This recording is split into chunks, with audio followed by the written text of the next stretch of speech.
Hello and welcome to Third Tier Engineers, and you are watching the fourth lecture of Engineering Physics 1 Derivation Series. I am an engineering student at an engineering college affiliated with Mumbai University. In the previous two lectures, we discussed derivations of Schrodinger's time-dependent and time-independent wave equations. If you haven't watched them, link is in the description, do check it out. Today, we are going to discuss applications of Schrodinger's wave equation. So let's start.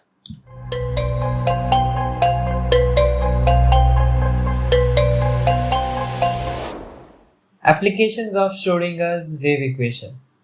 अभी तक हम लोग ने Schrodinger के wave equation को study किया था, उसको डिराइव कैसे करते हैं वो देखा था।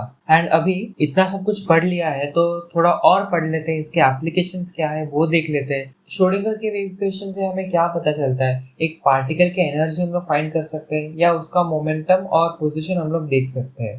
ठीक है, सो अभी इसके एप्लीकेशन में भी हम लोग यही चीज देखने वाले हैं, एक पार्टिकल का मोशन कैसा है, उसके एनर्जी क्या होती है, उसके एनर्जी के वैल्यूज क्या हमें मिलते हैं, वो अभी हम लोग देखने वाले हैं। सो application of Schrodinger wave equation, इसके हमें मेनली दो एप्लीकेशन स्टडी करने हैं। सो इसका पहला एप्लीकेशन होगा motion of free particle and दूसरा एप्लीकेशन हम लोग देखने वाले which is motion of bounded particle. ये दोनों मोशंस हम लोग ऑब्जर्व करेंगे, स्टडी करेंगे इन one dimension only. So let's start with motion of free particle in one dimension.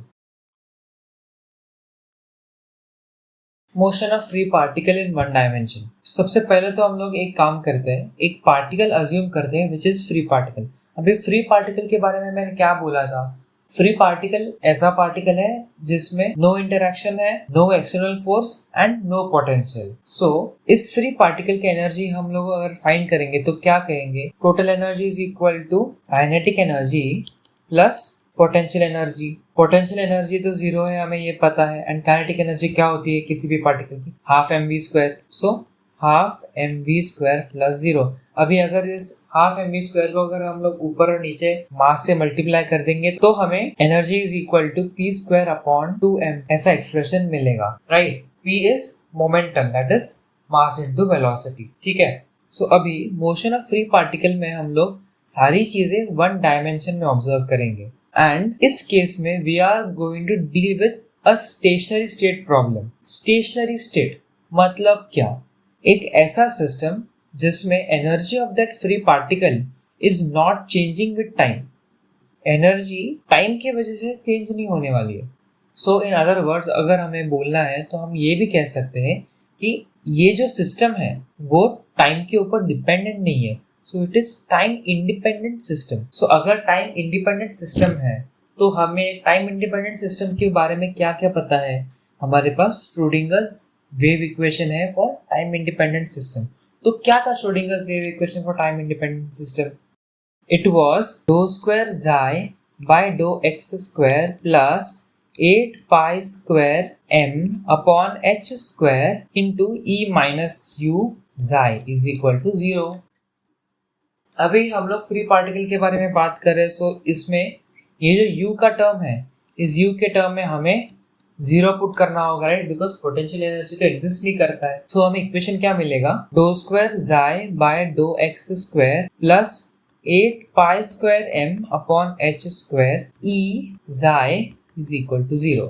सो ये है Schrödinger's time independent wave equation for a free particle. अभी इस इक्वेशन में ये जो टर्म है 8 pi² m into e upon h², इसको हम लोग बोल देंगे इट इज k²। ठीक है, तो इस सब्स्टिट्यूशन से हमें क्या मिलेगा, ∂2 xi upon ∂x² plus k² xi is equal to 0। अभी as particle is considered to be free, मतलब without any restrictions on k, so k के जो भी values हमें मिलेंगे all will be valid, all values of k are allowed। मतलब क्या, k² जो टर्म है उसके अंदर हमारे पास कौन से वेरिएबल्स है, एक मास है और एक एनर्जी है। सो एनर्जी के रिस्पेक्ट में अगर हम लोग बोलेंगे तो सारे एनर्जी के वैल्यूज यहाँ पे अलाउड रहेंगे। मतलब क्या, इस केस में उस पार्टिकल की जो एनर्जी है वो कंटिन्यूअस है, एनर्जी इज कंटिन्यूअस, बट इसमें एक कैच है कि ये जो भी एनर्जी के वैल्यूज है वो सारे पॉजिटिव रहेंगे and energy is not quantized. Energy is not quantized. Quantize मतलब क्या, अभी क्वांटाइज मतलब जो एंटिटी क्वांटाइज्ड है उस एंटिटी के डिस्क्रीट स्पेसिफिक वैल्यूज रहेंगे। राइट। सो यहाँ से हम लोग ये बोल सकते कि k square is equal to 8 pi square m e upon h square.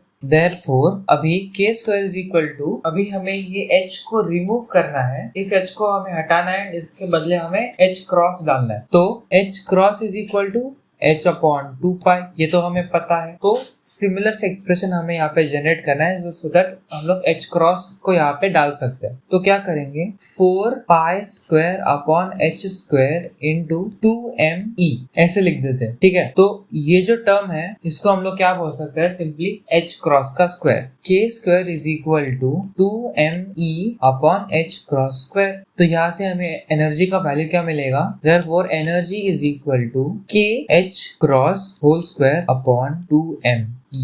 सो हमने जो अज्यूम किया था k स्क्वायर की वैल्यू, उस k स्क्वायर की वैल्यू को मैंने आगे थोड़ा सिंप्लीफाई करके वहां से मैंने एनर्जी का एक्सप्रेशन फाइंड किया। क्यों किया, क्योंकि हमारा पहला स्टेप ही था एनर्जी ऑफ फ्री पार्टिकल ढूंढना। तो यहाँ पे मैंने एनर्जी ऑफ फ्री पार्टिकल ढूंढना था, राइट। ऑल्सो इस स्टेप से भी मैंने एनर्जी ऑफ फ्री पार्टिकल ढूंढना है, राइट। अभी इन दोनों इक्वेशंस को अगर हम लोग इक्वेट करेंगे तो हमें क्या मिलेगा, p square upon 2m is equal to k h cross whole square upon 2m। तो 2m को काट दो, क्या हो जाएगा, एंड स्क्वायर को भी काट दो, ठीक है। तो क्या हो जाएगा, p is equal to k h cross, that is k is equal to p upon h cross. ये तो देखा देखा सा लग रहा है नहीं, k is equal to p upon h cross. ये एक्सप्रेशन हम लोग ने फर्स्ट लेक्चर में भी देखा था, राइट। सो ये k क्या है, यहाँ पे k is nothing but the wave number. इससे हमें क्या पता चलता है, वेव नंबर क्या होता है, it is related to the special frequency of wave. And हम लोग ने क्लासिकल मैकेनिक्स में क्या पढ़ा था, क्लासिकल मैकेनिक्स में हम लोग ने ये पढ़ा था कि total energy of that particle is kinetic energy plus potential energy. तो इस फ्री पार्टिकल के इक्वेशन में हम लोग ने कंसीडर किया था कि ये फ्री पार्टिकल है तो इसकी पोटेंशियल एनर्जी नहीं रहने वाली है। वहां से हमें ये मिला था कि kinetic energy is equal to half mv square. इसी को हम लोग रीअरेंज करके ये भी बोल सकते हैं कि kinetic energy is equal to p square upon 2m। So जो काइनेटिक एनर्जी है that is related with the square of linear momentum of that particle. Kinetic energy is directly proportional with square of linear momentum of that particle, right? And in quantum mechanics, energy is equal to kh cross square upon 2m. So kh cross के जगह उस equation में हमें p था, right? p square. सो जैसे वहां पे energy and linear momentum का रिलेशन था, उसी तरह से हम लोग ये कह सकते हैं कि यहाँ पे एनर्जी एंड ये जो KH क्रॉस का टर्म है वो भी रिलेटेड है, डायरेक्टली प्रोपोर्शनल है। So energy is equal to k square h cross square upon 2m। So यहाँ पे वैसे भी h cross square upon 2m ये तो कांस्टेंट है। सो अगर ये टर्म कांस्टेंट है तो हम लोग ये कह सकते हैं कि energy is directly proportional with k square. मतलब क्या, k क्या था, वेव नंबर था।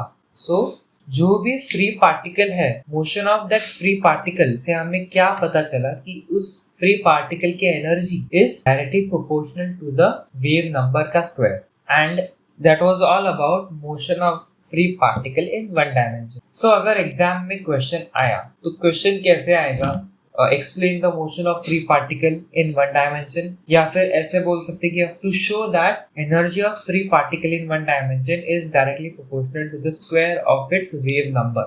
So अगर वैसा क्वेश्चन आया तो हमें क्या करना है, उस क्वेश्चन का आंसर हम लोग कैसे लिखेंगे, फ्री पार्टिकल क्या होता है वो हम लोग बताएंगे एंड फिर उस फ्री पार्टिकल की हम लोग एनर्जी फाइंड करेंगे, that is p square upon 2m जो हमें पता है। इसके बाद क्या करेंगे, हमें एक्सप्लेन करना है कि ये जो सिस्टम है that is a stationary state. Stationery state मतलब यहाँ पे टाइम के ऊपर डिपेंडेंसी नहीं होगी, तो it is time independent system. So that is why we are going to use Schrodinger's time independent wave equation. फिर क्या करेंगे, u के जगह 0 पुट करेंगे क्योंकि हम लोग फ्री पार्टिकल के लिए हम लोग फाइंड कर रहे हैं। Once we have written this equation we have to consider entire term along with energy as k square. हमें ये इक्वेशन मिल जाएगी एंड इस इक्वेशन के बाद हमें ये बताना है कि energy of that particle is continuous, it is not quantised. So इसी वजह से उस एनर्जी के सारे वैल्यूज अलाउड रहेंगे एंड सारे पॉजिटिव वैल्यूज रहेंगे, ऐसा हमें बताना होगा। इसके बाद we will jump back to this assumption, जो के स्क्वायर का हम लोग ने अजम्पशन किया था उसके ऊपर हम लोग आएंगे एंड थोड़ा शफल करके we have to get this equation k square is equal to 2me upon h cross square and वहां से हमें एनर्जी का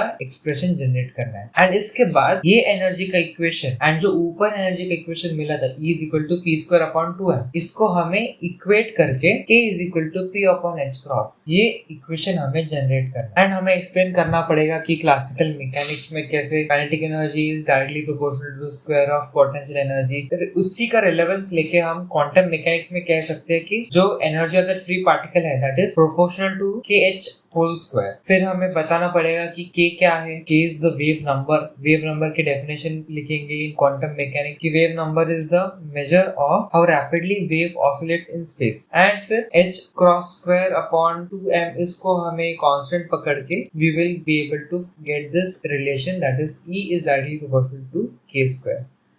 The second application of Schrodinger's wave equation, motion of free particle in potential well of infinite height. ये वो topic है जो exam में पूछने वाले हैं, फ्रीक्वेंटली पूछा जाता है and application of Schrödinger's wave equation के नाम पे सिर्फ यही टॉपिक पूछते हैं। एंड कैसे पूछते हैं, पॉज कर लो एंड ये क्वेश्चन पढ़ लो, ठीक है। ये जो क्वेश्चन है इसे पढ़ लो क्योंकि ऐसे ही टाइप के क्वेश्चंस हमें पूछेंगे एंड दोनों क्वेश्चन का सेम आंसर है, अलग अलग आंसर नहीं रहने वाला है, ठीक है। सो motion of particle in potential well of infinite height, इसमें एंड प्रीवियस केस में डिफरेंस क्या है। देखो प्रीवियस केस में पार्टिकल फ्री था, इस केस में हम लोग पार्टिकल के ऊपर थोड़े रिस्ट्रिक्शंस इंपोज करेंगे। कैसे रिस्ट्रिक्शंस? प्रीवियस केस में पार्टिकल फ्री था, कहीं पे भी जा सकता था वन डायमेंशनली, एंड इस केस में हमें वन डायमेंशनली कंसिडर करना है। प्लस रिस्ट्रिक्शन ऐसा है कि वो पार्टिकल है वो एक पॉइंट से किसी एक पॉइंट तक ही मूव कर सकता है, उस पॉइंट के पीछे पार्टिकल एग्जिस्ट ही नहीं करता है एंड उस पॉइंट के आगे पार्टिकल एग्जिस्ट नहीं करता,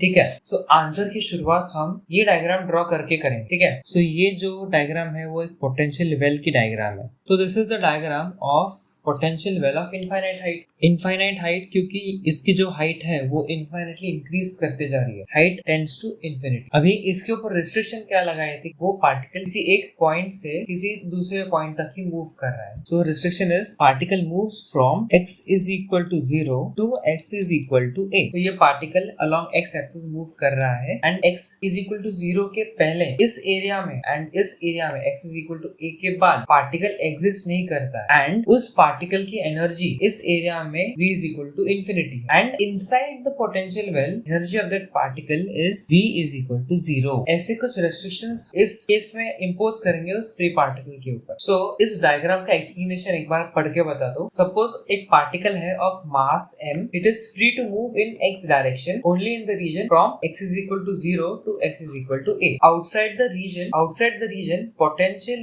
v is taken as infinity and inside the region v is taken to be 0। Also the particle does not lose energy when it collides with the wall, hence its energy remain constant। ऐसा explanation हमें exam में लिखना होगा। इसके बाद जैसे motion of free particle के लिए मैंने बताया था कि ये जो केस है वो टाइम इंडिपेंडेंट है, it is a stationary state problem which means energy of that free particle is not dependent on the time, so we can say it is time independent system. उस system में हम Schrodinger's time independent wave equation use करेंगे, that is going to be dou square xi upon dou x square plus 8 pi square m upon h square e minus v into xi is equal to 0। अभी because it is a free particle, so we have to consider the potential as 0। If the particle exists, then its potential will be 0। कहाँ पे exist करता है? Particle exists inside this potential well। So ये जो particle है, this particle can be electron in an atom और एक simple particle जिसके ऊपर हमने कुछ restrictions लगाई है। So inside the potential well, potential energy of that particle is 0। So equation बन जाएगा dou square xi upon dou x square plus 8 pi square m upon h square e into xi is equal to 0। Similarly हमें इस पूरे term को k square consider करना है। So अगर rewrite करेंगे इक्वेशन तो हमें क्या मिलेगा, dou square xi upon dou x square plus k square xi is equal to 0। अभी ये जो डिफरेंशियल इक्वेशन है, इस डिफरेंशियल इक्वेशन का सोल्यूशन क्या है? The solution of above differential equation is given as xi is equal to a cos kx plus b sin kx।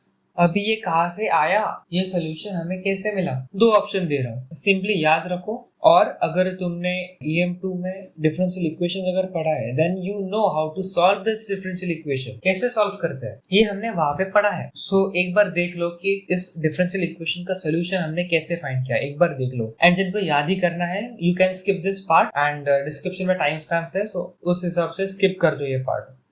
So equation क्या है, do square psi upon do x square plus k square जाई is equal to 0। So यहाँ पे ये जो है do square upon do x, इसे हम लोग क्या बोलते हैं, differential operator. Differential operator represented by capital D. So इस इक्वेशन को we can rewrite as D square psi plus k square जाई is equal to 0। So psi को कांस्टेंट ले लेंगे तो we will get D square plus k square जाई is equal to 0। ये है हमारा डिफरेंशियल इक्वेशन। इस डिफरेंशियल इक्वेशन को ऑक्सिलरी इक्वेशन फाइंड करना है। Auxiliary equation will be D square plus k square is equal to 0।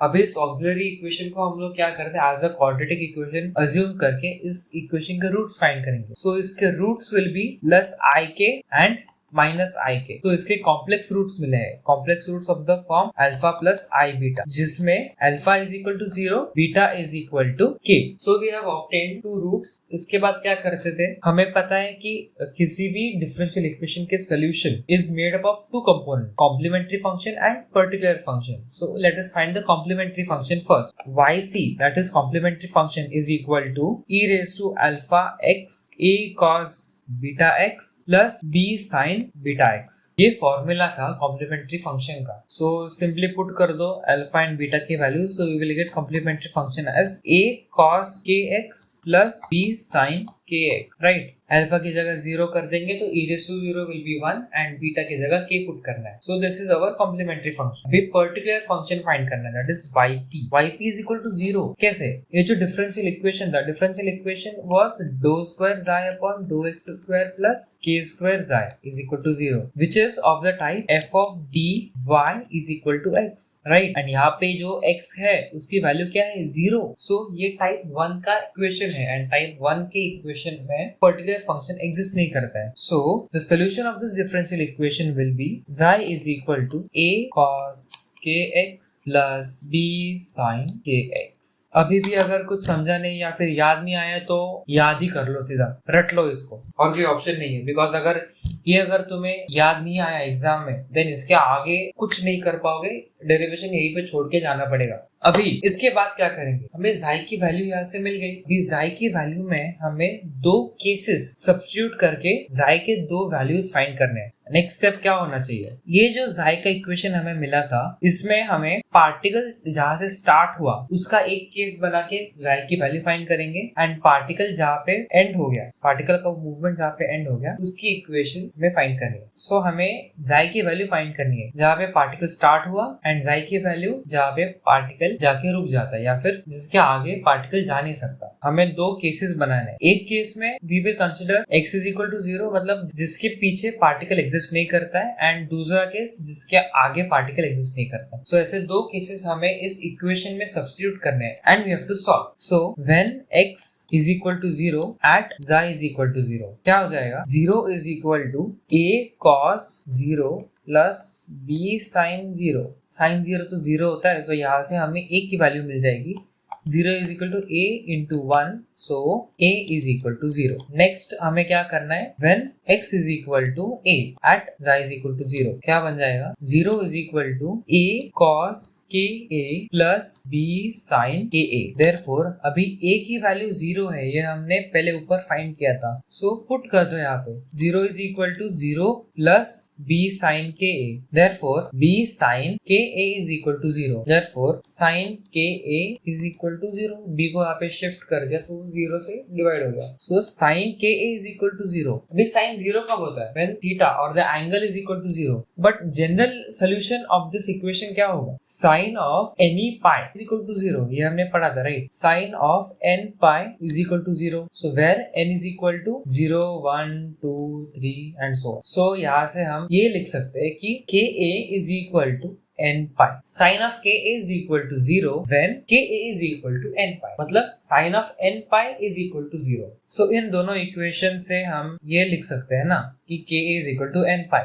So यहाँ से क्या मिल जाएगा, k is equal to n pi upon a. हमने यहाँ से k की वैल्यू फाइंड कर दी. So इस k की वैल्यू को पुट कर दो xi is equal to b sin kx में. So xi n is equal to b sin kx where n is the quantum number. हमने ऊपर फाइंड किया था कि a की वैल्यू 0 है, तो a की वैल्यू 0 हो गई तो a गायब हो जाएगा ना इस इक्वेशन से. That is why xi n is equal to b sin kx. a का जो टर्म था वो नहीं आएगा. So xi n is equal to b sin n pi upon a into x. So ये वो इक्वेशन है जो परमिटेड सॉल्यूशंस को रिप्रेजेंट करता है. अभी इस इक्वेशन में if we put n is equal to 0 then xi will also be equal to 0. So in short कहने का अर्थ ये हो गया कि पार्टिकल एग्जिस्ट नहीं करेगा. That is why n cannot be 0. So we say for n not equal to 0, k square is equal to 8 pi square m upon h square into e. जो सबसे स्टार्टिंग में हमने अज्यूम किया था k square की value वो यहाँ पे लिख दी. ऑल्सो हमें ऊपर k की वैल्यू भी मिली थी यहाँ पे. सो k सेम है तो k की दो वैल्यूज मिल गई तो k दोनों केस को इक्वेट कर दो. So n pi upon a whole square क्योंकि k स्क्वायर है is equal to 8 pi square m e upon h square. So यहाँ से n square pi square upon a square is equal to 8 pi square m e upon h square. So यहाँ से हम pi square cut कर सकते हैं, right? And we will get n square upon a square is equal to 8 m e upon h square. So इस equation से हमें find क्या करना है, एनर्जी की value. So E is equal to n square h square upon 8a square m. इसको हम लोग रीराइट कर सकते हैं E is equal to n square into h square upon 8m a square. And इसको हम कांस्टेंट बोल देंगे. Then we can say that energy is directly proportional to square of n. Thus जो भी एनर्जी है उस पार्टिकल की, उस बाउंडेड पार्टिकल की या फिर इलेक्ट्रॉन इन एन एटम, उसकी energy varies as square of a natural number where n is equal to 1 2 3. सो नेचुरल नंबर इसलिए बोला मैंने. सो अगर क्वेश्चन में ये पूछा था कि हमें प्रूफ करना है it is square of natural number, then our answer ends here. But अगर ये बोला कि you have to find the energy value, energy eigen value and energy की वैल्यू अगर फाइंड करनी है, सो our answer will be E is equal to n square h square upon 8 m a square. This is the energy expression of that particle. Now energy eigen values find करना मतलब क्या? So ये है energy का formula. Now you have to find energy eigen values. That means हर एक energy level के लिए specific energy value होगी, क्योंकि ये एक bounded particle का system है. इस particle के ऊपर हमने restrictions impose किए थे. इस वजह से क्या हुआ कि ये जो energy था it became non-continuous. Energy is not continuous, and because energy is not continuous, it will have separate values. It will have separate, discrete and specific values. मतलब क्या, इस केस में एनर्जी क्वांटाइज्ड है. सो हर एक लेवल के लिए एक अलग एनर्जी की वैल्यू होगी. सो वो फाइंड कैसे करेंगे? Put n is equal to 1 2 3 4 ऐसे. सो क्या हो जाएगा, En is equal to n square h square upon 8 ma square.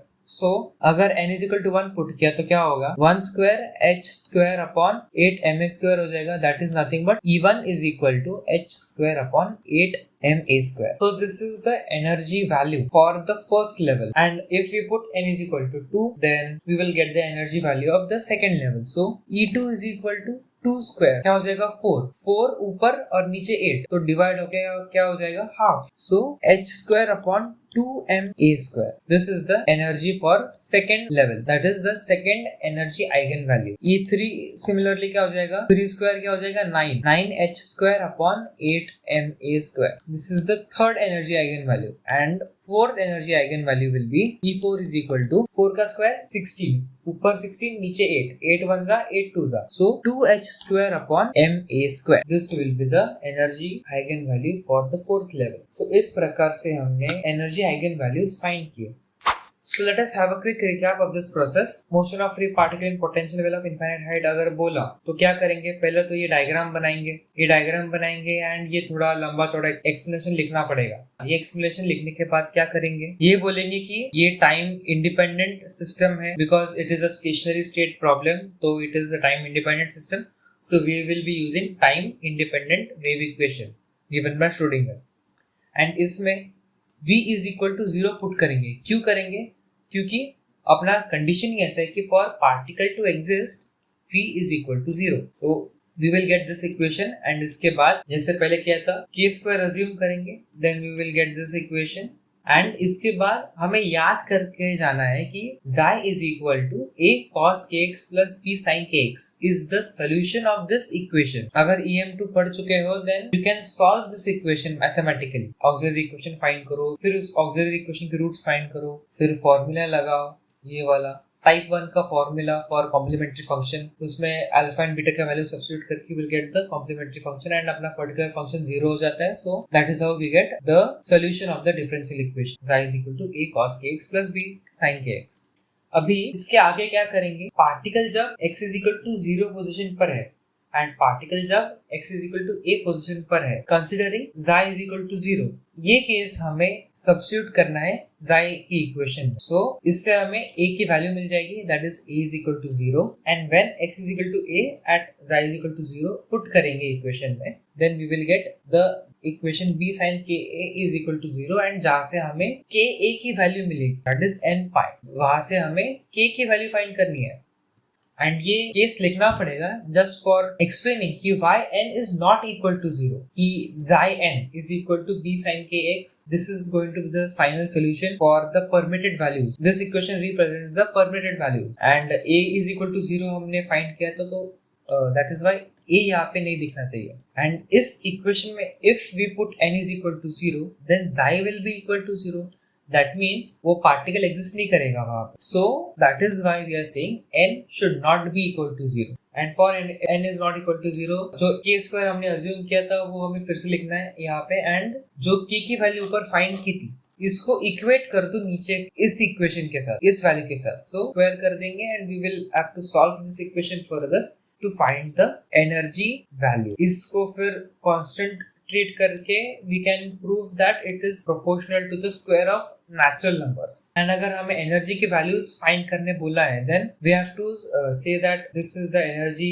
Value of that particle and if you have to find the energy eigen values then simply put n is equal to 1 2 3 4 and so on, जितने भी eigen values पूछे उस हिसाब से 1 2 3 4 ऐसा डाल दो equation में and you will get the specific values. So ये था हमारा पूरा प्रोसेस। आई होप ये समझ में आया होगा आपको application of Schrodinger wave equations. If you need detail notes of this lecture then link is in the description. Also, I have mentioned a link to Google website which contains all PDF notes of all these lectures. And I hope you have understood the application of Schrodinger's wave equation. If you have found this video useful, then please do share it with your friends. बाकी आपको पता है क्या करना चाहिए। All the best for your exams. Bye.